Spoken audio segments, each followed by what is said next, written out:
for the hardest-hitting show in talk radio. The true progressive voice since 2012.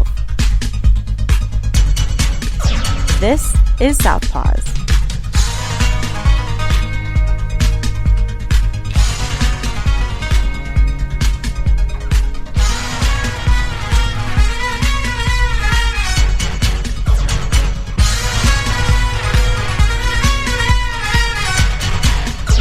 And welcome to Southpaws on the Pacifica Radio Network. We are the leaders of the revolution. My name is Darren Gibson, and I'm your co-host. And my name is Jack Prince.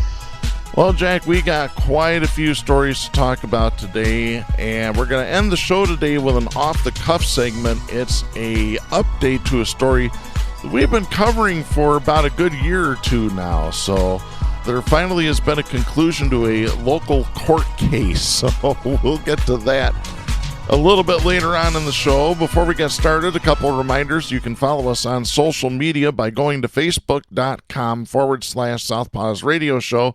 You can follow us on Twitter at Southpaws Radio. You can follow us on Tumblr at southpawsradioshow.tumblr.com. You can follow us on YouTube by doing a search for Southpaws Radio. You can become a patron of the show by going to patreon.com/Southpaws Radio. You can listen to the show anytime you like at Spreaker.com. Just do a search there for Southpaws. Also at Stitcher.com as well. You can find us on Apple Podcasts by searching for Southpaws. Once you found our logo, you found us. We send links to our weekly episodes to our Facebook, Twitter, Tumblr, and YouTube accounts. You can listen to us on Global Community Radio Channel 1 every Saturday night at 11 Eastern. And you can hear us on great Pacifica stations, including KCEI in Taos, New Mexico, KZGM in Kabul, Missouri, WOOL in Bellows Falls, Vermont, and KEPJ in San Antonio, Texas. Make sure you listen to us there as well. Well, we've got quite a few things to discuss here. One thing that I did not have printed out that we might as well talk about right now, right off the top, is the Texas abortion ban. Exactly. Texas has now passed a law. It has gone into effect. It went into effect on Wednesday. No abortions after 6 weeks. Once a fetal heartbeat, quote unquote, has been detected, then there's no more abortions, except in a medical emergency.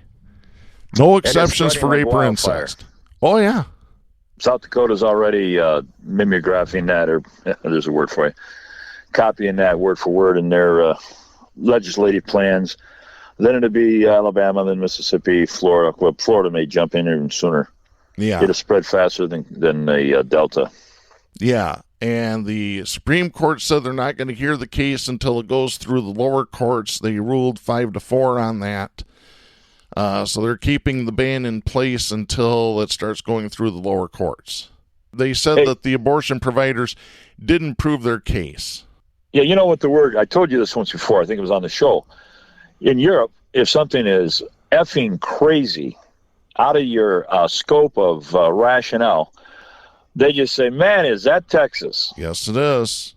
And this is going to solidify that trend. Anything that is absolutely bizarrely crazy, it will originate, or it's already originated, in Texas. You know, RBG, the now deceased feminist leader. Yeah, Ruth Bader Ginsburg.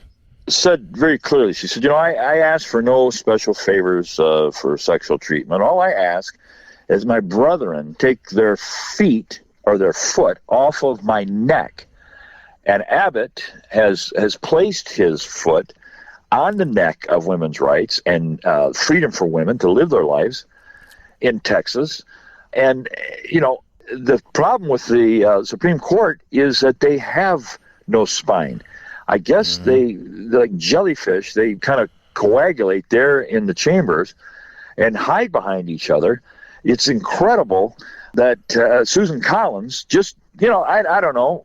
I did not hear her stand up and say that she was absolutely assured that Kavanaugh would not be partisan and that there's no fear he would not do anything but follow the law, which was law, Roe versus Wade, so that she wholeheartedly supported him and gave her vote. I don't know. I wake up sometimes and suddenly want to press a button and find myself in Siberia or someplace, because It's monstrous. This thing in Texas is absolutely monstrous. People should be terrified at the lack of democracy, the spineless Supreme Court, and if you're a woman, watch out. Watch the hell out.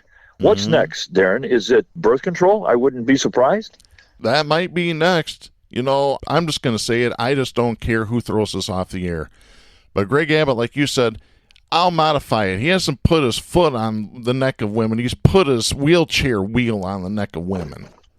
Yeah. And you can say, oh, well, you're being against handicapped people. No, I'm being against an asshole in Texas that doesn't give a damn about any of you, especially if you're a woman. Yeah. Yeah, no. This is just in the shadow of them trying to arrest Democrats for refusing to stop democracy and stop the right to vote in the state. And this guy goes from bad to worse. Yeah. Oh, absolutely. We joked on this show years ago, Jim Garner and Joe Elder and I, when can we give Texas back to Mexico? I think we're beyond time for it. Give it back to them. Oh, hell yes. Yeah. Take the Alamo. They've been their own country for a long time. Yeah. Take the Alamo, take Houston, take them all, shove them back into Texas. Say, hey, that's your guys' problem now. You mean take the Alamo where the occupants of the famed fort were fighting to preserve slavery? Exactly. That Alamo, Darren? Yeah. Yeah. Yeah. The one where we're supposed to forget the Alamo, not remember it. Oh man. And Texas, I've been there. I was there about a year ago. Has little pockets of sanity. Austin's not too bad. But the rest of it, hand it to, give it to any country. Can we sell it? Can the United States just sell the damn state? We bought Alaska, can we sell it maybe back to the Russians? Yeah. They fit right in. Nice. I've got this advice for the women in Texas. Until this is overturned, you need to stop engaging in sexual activity, period. If men want sex, go find a knothole in a tree. Really. Get a softwood, not a hardwood. Yeah. No, I'm serious, though. Stop having sex with these men. Just say, nope, I'm done. I'm on strike. Until you get rid of this draconian law, we're on strike. Darren, that's a powerful suggestion. We know the power of sex. Problem is, it's against the law down there, too. Now, it's not in the Senate or the House that it's law. Mm-hmm. But in the homes across the flat plains there, with the Bible Belt, that you can't do that. A woman is there to, without question, satisfy her husband at any time in any condition.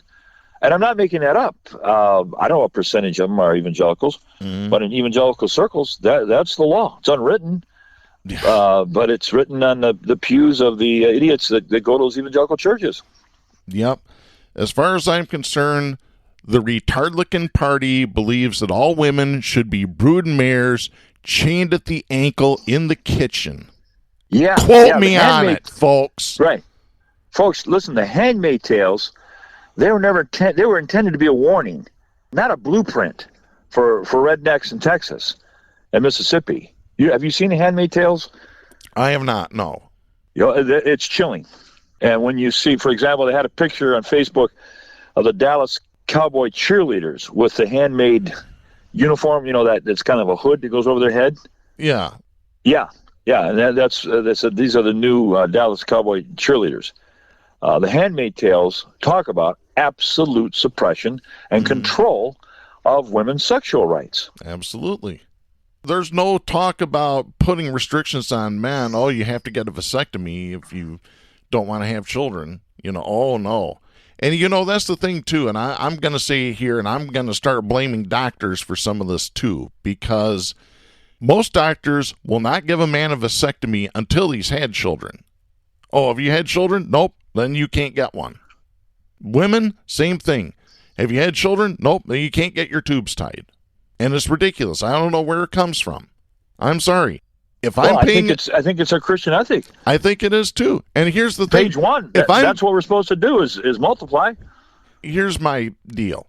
I'm paying a doctor to take care of me. If I want something done, I'm paying him to do it. He damn well better do it, or I'll find somebody to do it. Yeah. The world's gone to hell in a handbasket, Jack. I'm just going to lay it out there for everybody. It really has. Darren, I really think that people need to realize the impact of the Christian scriptures on our society. Yeah. And you're looking at an example of it right there. Even the school year was patterned after, the Christian ethic for work. It's nonstop. We talk about Calvinism. We talk about the feeling that, hey, I got mine, you get yours, being Calvinistic, and that was reflective of the Bible. People have to realize this Western civilized, or if you want to call it civilized country, when they asked Mahatma Gandhi what he thought of Western civilization, he said, hey, I think it's a good idea. Because we haven't achieved it yet. No, we haven't. No, we're in the dark ages. We are in a theocracy unofficially. And you better believe it's thick as flies down there in Texas and in Alabama and Tennessee, Mississippi. Those little Baptist churches up on the hill, you know what I mean? That's where legislation is being written. Absolutely. Whether or not it's ever printed in a book.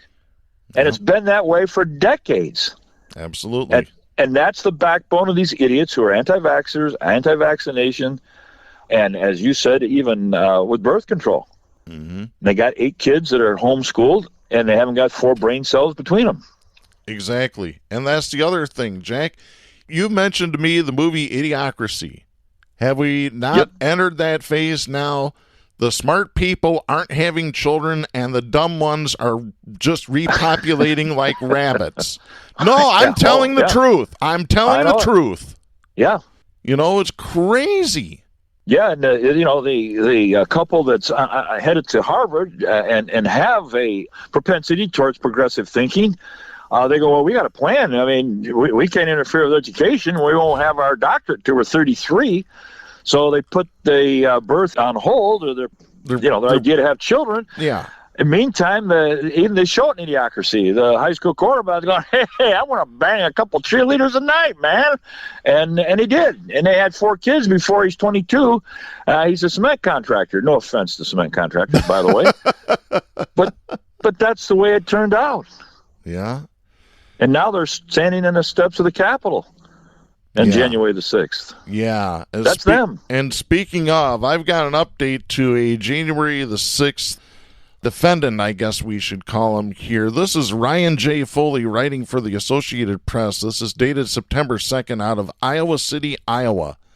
A federal judge on Thursday ordered a prominent participant in the January 6th attack on the U.S. Capitol to return to jail after he was caught accessing the internet to watch false conspiracy theories about the presidential election.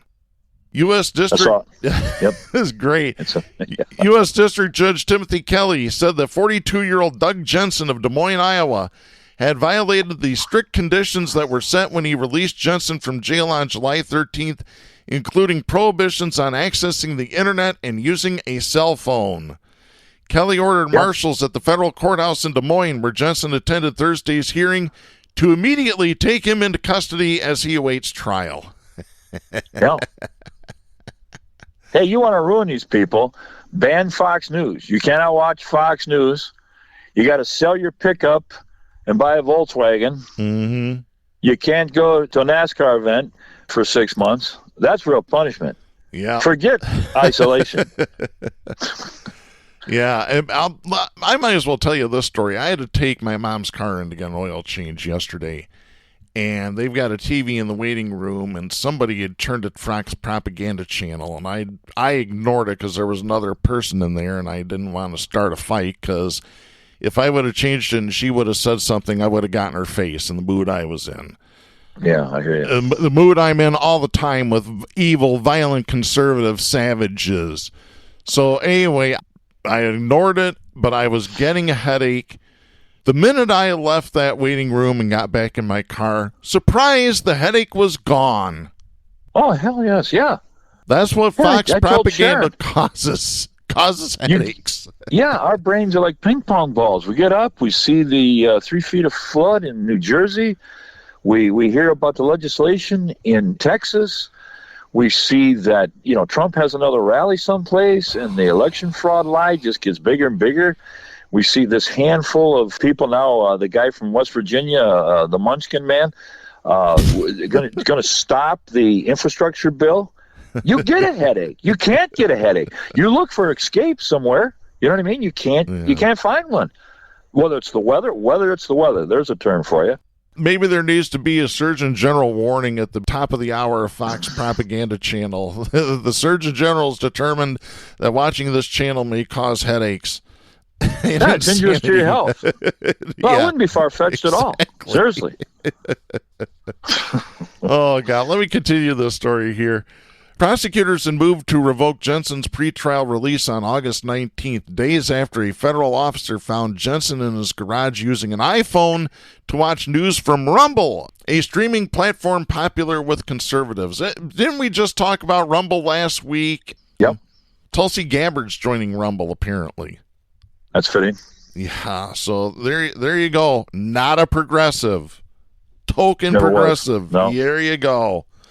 Jensen acknowledged that he had earlier watched 2 days of the Cyber Symposium sponsored by MyPillow CEO Mike Lindell, an ally of Donald Trump who used the event to push false theories that the presidential election's outcome was changed by Chinese hackers. That's a new theory. Cuckoo, cuckoo.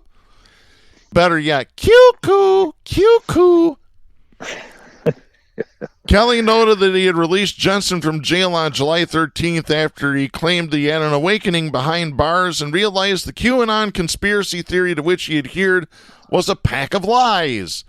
The judge said he put in place the strict conditions, including the internet ban, because Jensen had previously spent years following online conspiracies and acknowledged that he had become a true believer and digital soldier. Whatever that means. What are you going to do? Going to march across the internet with your little pea shooter gun and your little butter knife and attack? Listen, here's the litmus test in the psychiatric office. You used to say, the guy walks in and thinks he's Jesus Christ. That's a red flag, right? Mm-hmm. But that's nothing compared with walking in and say, it took me 6 months to realize QAnon was a bag of lies, right? Yeah. That's the immediate, you're a nut buzzer, instantly. If it takes you more than 6 minutes to realize that QAnon is a far-fetched fantasy, dangerous and toxic lie, you don't entertain QAnon. You don't listen to X-ray Jewish planes starting forest fires in out west for more than 2 seconds. Jewish space lasers. Suddenly realized. What's that? Jewish space lasers. Yeah. Oh, yeah. No. That was Marjorie Smith. She Marjorie Taylor Greene. One of her more probable perspectives, I might add. Yeah. It's impossible. It's ludicrous. But you don't wait for a person to come to wake up from QAnon. If they're that stupid to go, as I said, more than a couple minutes, they're never coming out of that. Yeah. Hey, by the way, you just reminded me. We do have a correction from last week's episode. You said Barbara Boxer was the only one who voted against the Afghanistan war. It was Barbara Lee. Oh, okay. All right. Yeah, I think Katie Isn't that had the same person? No, I think Katie had it right when she said Barbara Boxer. It doesn't sound like she would do anything like that. And yeah, pretty much. Oh, okay. Barbara Lee. I thought it was Barbara Boxer. No, Barbara Boxer is the one that was flipping the finger at the Nevada Democratic Convention at the Bernie supporters as she was walking off stage. Yeah, but here's the thing. When you only have one person that voted against it, I shouldn't make that mistake. I should have that name. Yeah. I mean, one Democrat that stood against the Afghan war. It wasn't Joe Biden. So hell, it wasn't even Bernie Sanders. No, I know. No, Yeah. It was the war hysteria. You know what it was. Yeah. Not many Americans know what it was. There's a whole population of people that have lived with that war as a background. I mean, 21 years. So they have no memory of what preceded it, of the very scant voices that said it's the burial ground of empires. Mm-hmm. It's just a reflex action of the military-industrial complex. They're out there. The voices are out there. But not in these young people's minds. The walk around, they've always thought war with Afghanistan. The sun comes up in the east, it sets in the west. We're at war with Afghanistan. We spend 1 out of every $10 made in the United States on that war in Afghanistan. We have people now being evicted from their homes because we didn't back up and support the pay to the landlords. Millions and millions of dollars that was allocated, and a very small percentage of it. In some states, hardly any of it. Of millions of dollars was supposed to be given to people to pay their rent. Yep. And now that bill comes due, they remove the moratorium, and as the frosty October faces them, they're out in the cold with kids sometimes. Yeah, and I can tell you why that money wasn't distributed. We mentioned it at the end of last week's show. 1 in 7 homes in this country is purchased by Wall Street investors. 1 in 7, yeah. 1 in 7. Yeah. What did I say? It takes 17 years now. 27 years. 27 years. Well, see, the problem with that, even if it's 17 years, 27 is worse, obviously. What happens in 27 years to what the price was? You started saving in 2021 when a house was average is $285, I think, believe it or not. Mm-hmm. What's it going to be in 27 years? So essentially, whatever you do save, you've lost. I mean, that house that's $285 is now $485. You save your $40,000. That is not enough. Yeah. You literally are living in a country. The dream was the white picket fence, Darren, right? Yep. With the wife with the apron waving goodbye, the house, having a vacation for 2 weeks every year, being able to put your 2 kids through college. That dream is so far gone. The last part of that dream was even being able to own your own home. Yeah. And that's not hyperbole today. Yep. It's beyond the pale. Absolutely. Let me continue here. Kelly said it was significant that Jensen's violations were caught during the first unannounced visit to his home by pretrial services officers. Kelly said, quote, "It's now clear that he has not experienced a transformation and that he continues to seek out those conspiracy theories that led to his dangerous conduct on January 6th. I don't see any reason to believe that he has had the wake-up call that he needs." End of quote. Kelly said it was unlikely that Jensen would be able to follow any other conditions of release barring internet use, and that he had lost confidence in Jensen's wife to serve as his third-party custodian. Prosecutors contended that she had facilitated his violations by leaving the phone on when she left for work.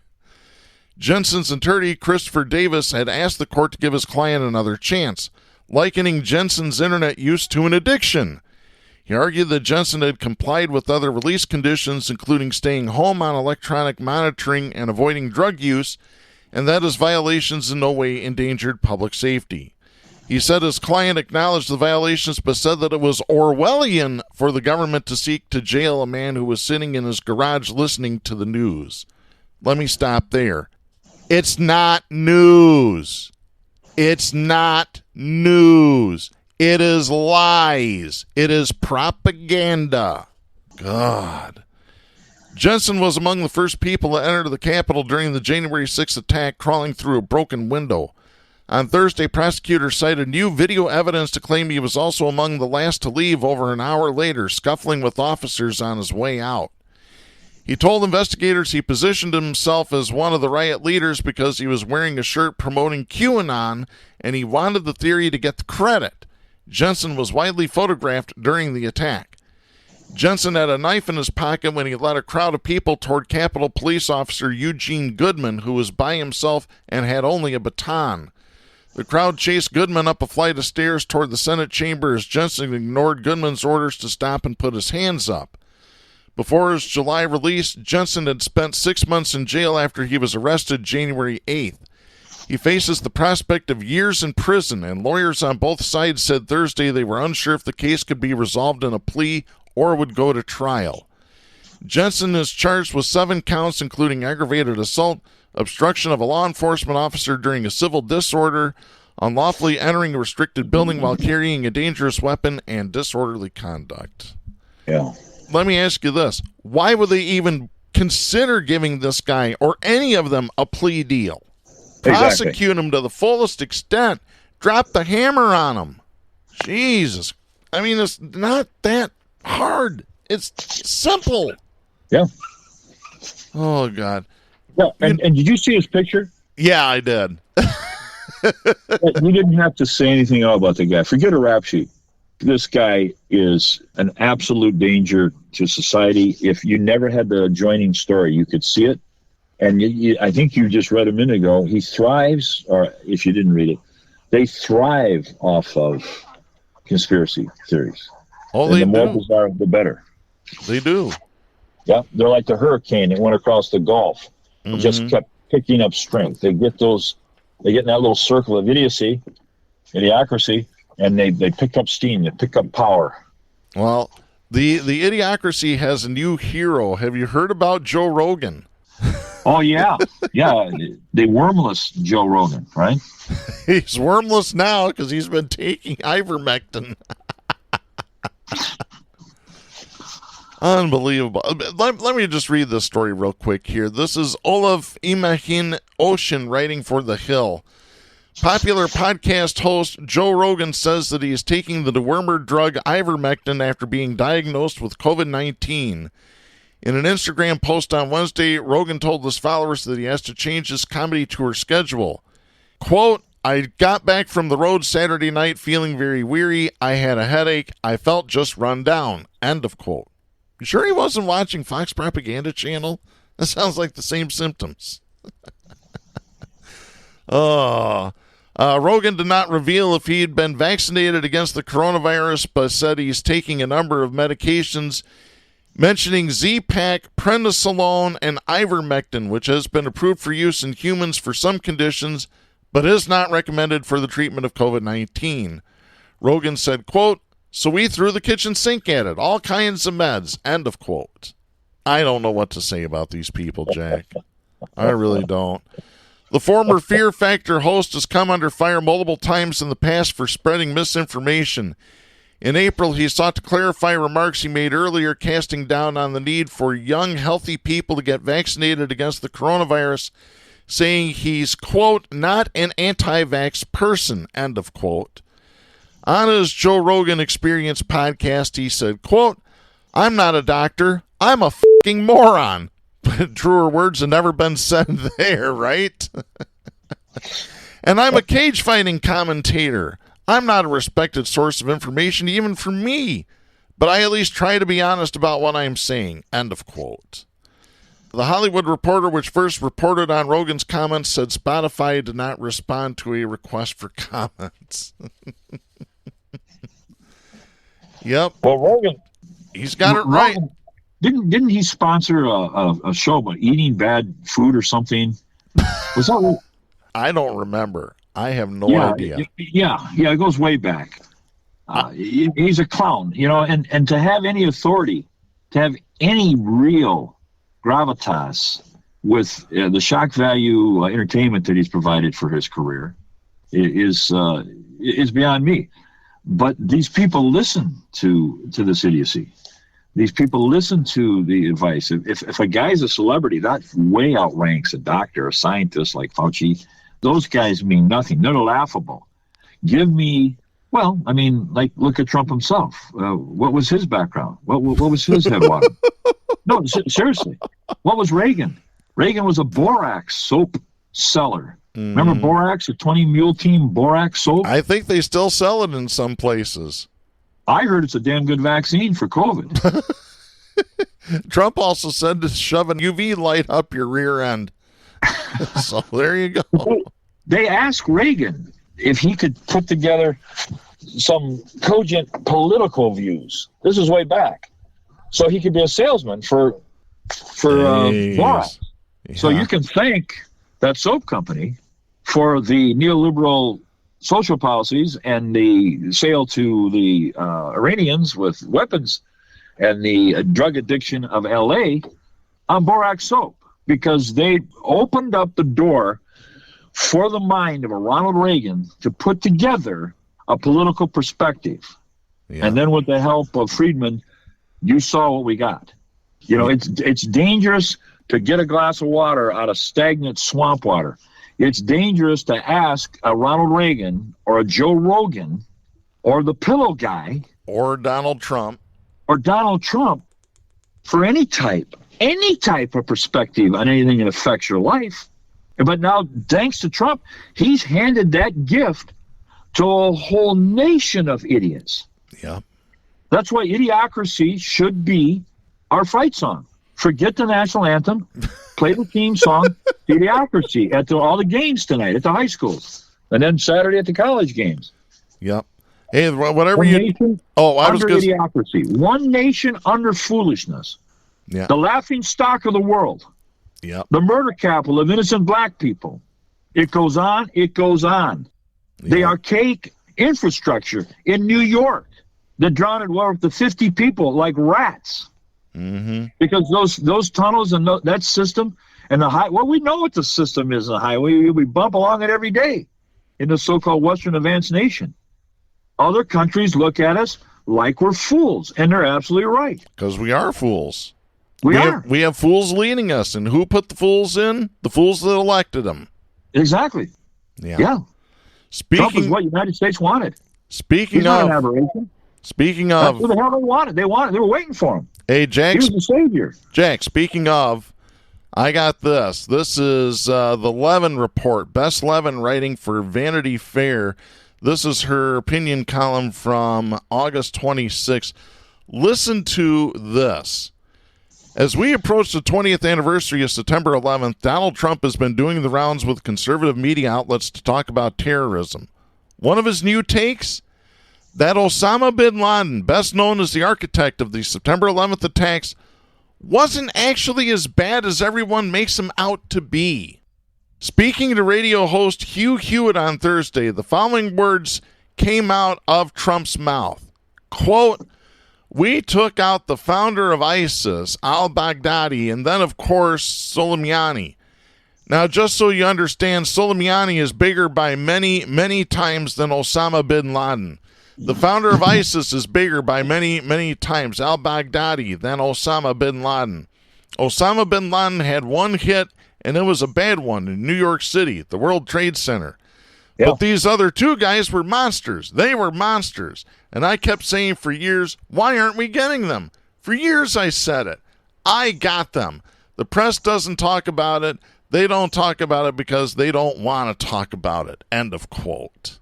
No, that's it. Cuckoo, cuckoo, cuckoo, cuckoo. That's what it is. Yeah. Osama bin Laden wasn't as bad as the other guys. You don't call 3,000 dead as bad as al-Baghdadi or Soleimani. Wow. And to say it before the 20th anniversary of September 11th. Again, man-made. Darren, we're talking about a cognitive comparison ability. Yeah. Okay. You're talking about the word that would be called equivalency. Those mean nothing to that's not operative in a repug's mind.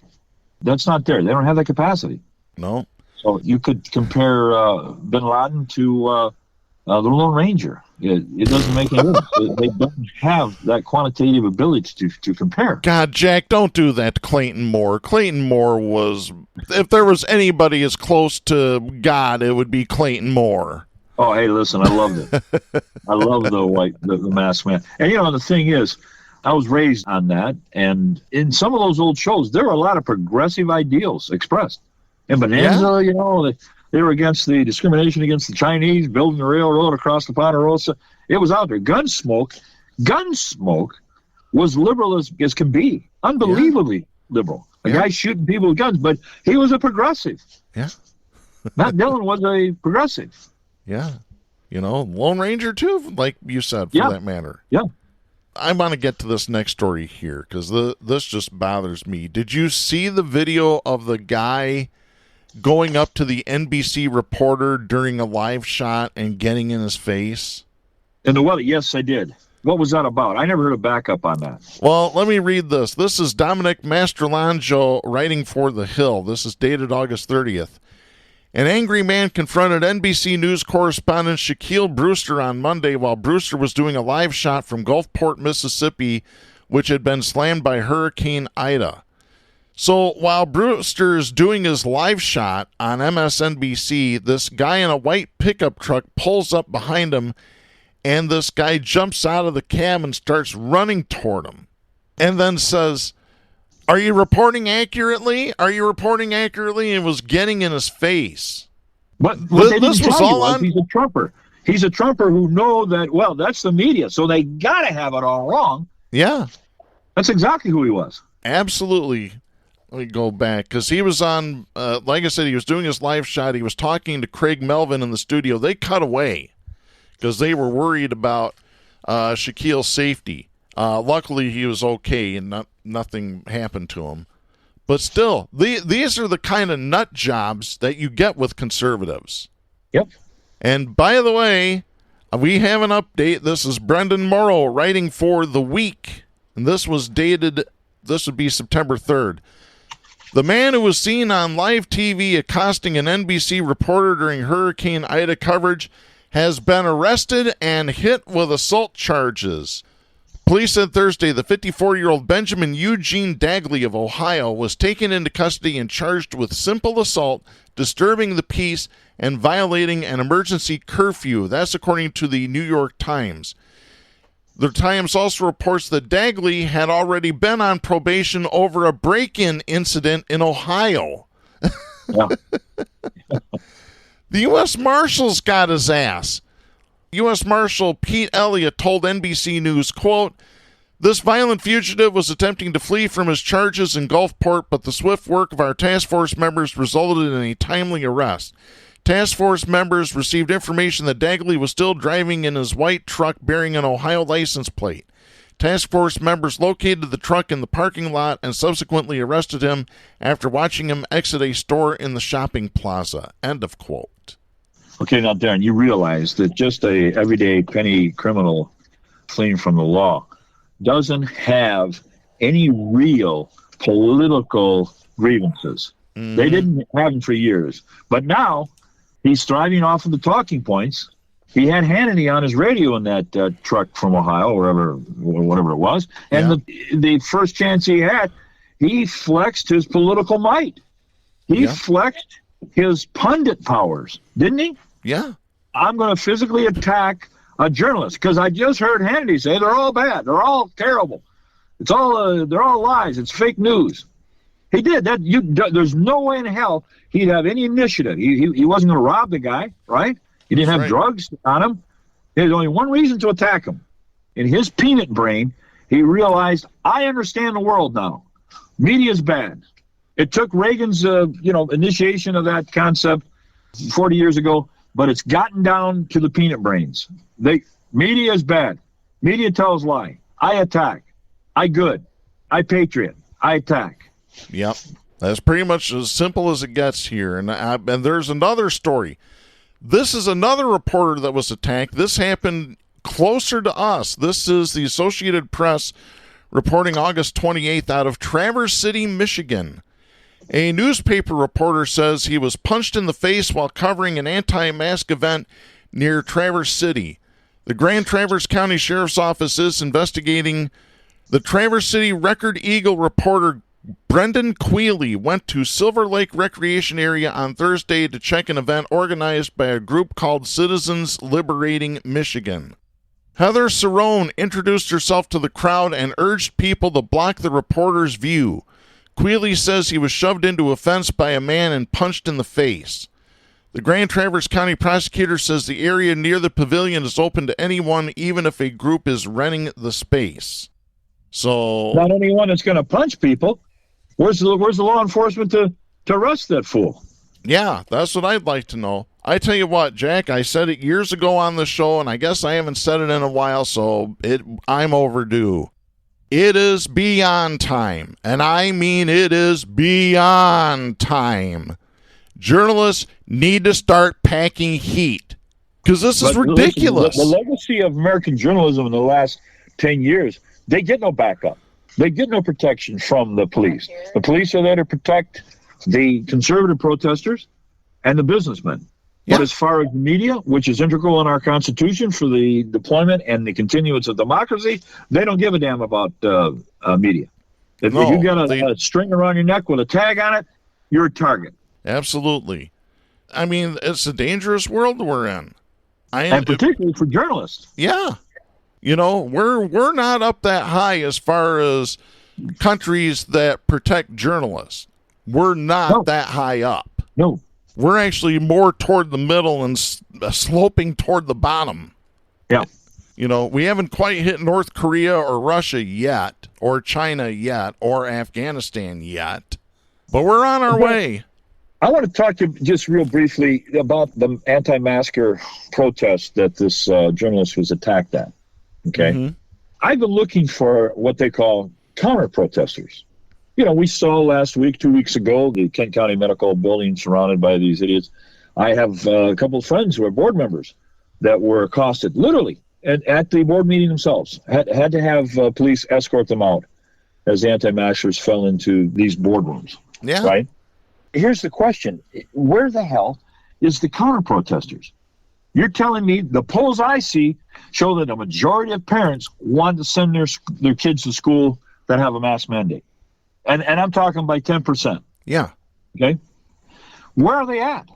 Are they afraid to go? So I called the MEA and I said, listen, I am an MEA retired member, and I'd like to know why I see no pushback in the schools where the teachers who you protect and support are being threatened because they're not pushing through mask mandates. So school boards are being intimidated by people in seats in the school board room, resulting in no mask in the classroom, resulting in the deaths of teachers, resulting in the deaths of teachers' children at home. Mm-hmm. Where is their backup? Where is their help? Crickets. What's the answer that you get from them? Nothing? She said, well, we will, if there is a lawsuit, we will support people. I said, lawsuit? It's going to be too late by then. No, I know it. But thank you for your concern. I'm going to give this to some executive directors, your concern. I'm going to hand that to them. You see, these people in these school boards, these rallies you see of anti-maskers, they're not individuals who are that personally moved to not wear a mask. They're not. Most of them, a lot of them are bussed in from other places. They're conservative hitmen. They move around. Now, a lot of them are local, but if they're local, they went to meetings. And those meetings were organized, I stress the word organized, by a bigger group. In this area, DeVos has their finger in it. There's a group called Moms for Freedom that came all the way up from North Carolina, I believe it was, to be in board meetings here in Michigan. That's all indicative of an organization. So I said to the MEA woman, I said, so you already have what's called organization. In a drop of a second, you could send to every president of every union in the state of Michigan some sort of instruction how to organize parents to go to the next board meeting if you are in favor of wearing masks for the sake of the students and the teachers. How to organize it. So you end up with 30 people there. Now the 30, 40 people, they don't rule and intimidate the board meeting. Yeah. Does that require that much work to send out that memo? Or do we dare even then say maybe ask the Democratic Party for help? Could we ask them to help? Are there any Democrats who realize the ramification of letting school boards be taken over by rightists, by extreme rightists? Now, you don't have to stand up and have your president of the leader of the Democratic Party say we're going to fight these people, but you can organize it. The Republicans do it. They got to mire in names to hide their work. But when you have no organization on the left, these school board members are left to hang, and there is no protection for the teachers, which is why you pay $1,000 a year in dues. I know I paid it to a union that's supposed to back you up.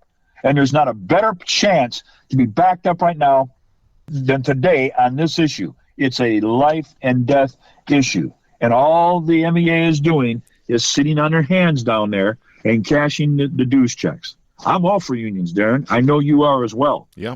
But they have become, I'm afraid, complacent and as, what's the word? Just namby-pamby on these line of scrimmage issues. Yeah, milquetoast would be another good word.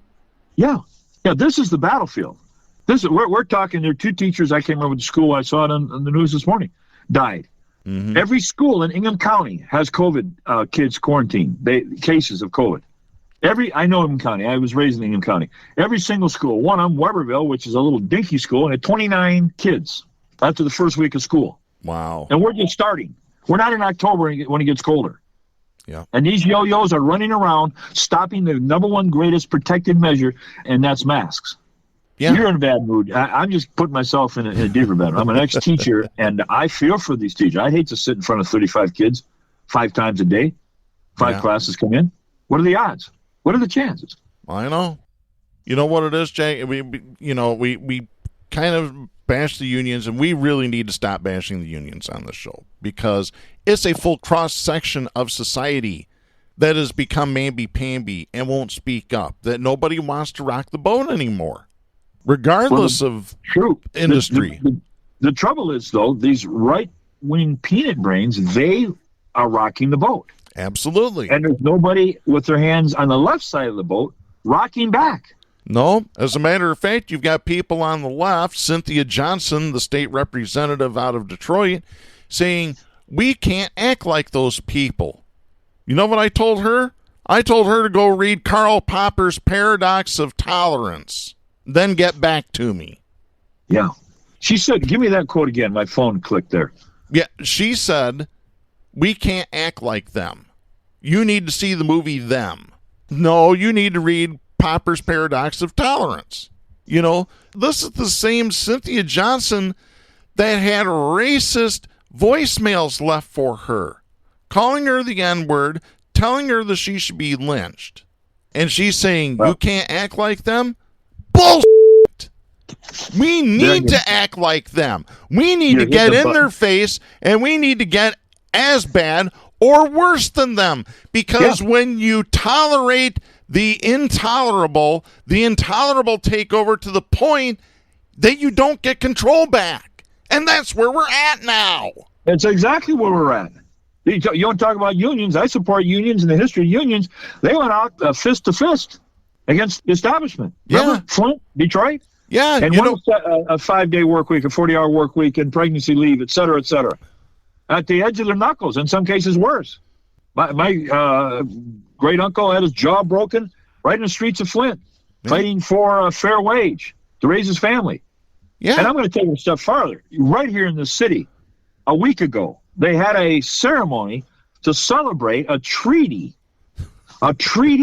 signed by the Native Americans at that time in Chicago in 1821. That's right, 1821. Yeah, we mentioned it on last week's show. Yeah, well, I called some people. I said, wait a minute. In this moment in history where there are a whole movement of people with CRT, that's right, critical race theory, tearing down monuments of Confederate soldiers, questioning the veracity of history that's been taught to our public school students, and finding out that it's been fraudulent in many cases and written by white supremacists and backed by whites, and it's called being woke, right? W-O-K-E. In this woke environment where we're tearing down, as a matter of fact, down in Coldwater, Michigan, they're threatening to tear down the statue of all people, Custer, right? Yeah. Golden locks and all. Tearing them down. Why? Because they know he was a racist that killed Indians and made his glory off of it. Mm-hmm. In that atmosphere, you're going to raise a monument celebrating the signing off of the lands of the indigenous people of Michigan. Yeah. I'm sorry. That's whoever your friend is that says don't be like them. Like I said, that's Cynthia Johnson. That's the state representative. Don't be them. Yeah. Forget being like. Don't be them. Don't bow to the establishment and say, hey, I may get a job sometime if I don't protest the history of white men supremacy in Michigan. No, don't be them. Yeah. My God, I mean, we got a Democrat in West Virginia now who's throwing out the whole infrastructure bill. Don't be them. Don't be a Republican that sits with a D behind your name. Exactly. Real quickly, we are recording this show, by the way, on Friday, September 3rd, 2021, and this weekend is Labor Day weekend, and you had talked about the unions fighting for rights. I'll tell you this story real quick. My dad told me this. My dad was a union carpenter, 42 and a half years. He was the vice president of his local. When he was working construction jobs, the ironworkers union would take hot rivets and drop down on the scabs. That's how you handled things back. This wasn't 100 years ago. No, this was the 1970s they did this. You know? We've been neutered over the last 40 years, and it started with Reagan. Yeah. Right there it is. There's a documentary. One county in, I think it's West Virginia, the coal miners are trying to organize, start a union.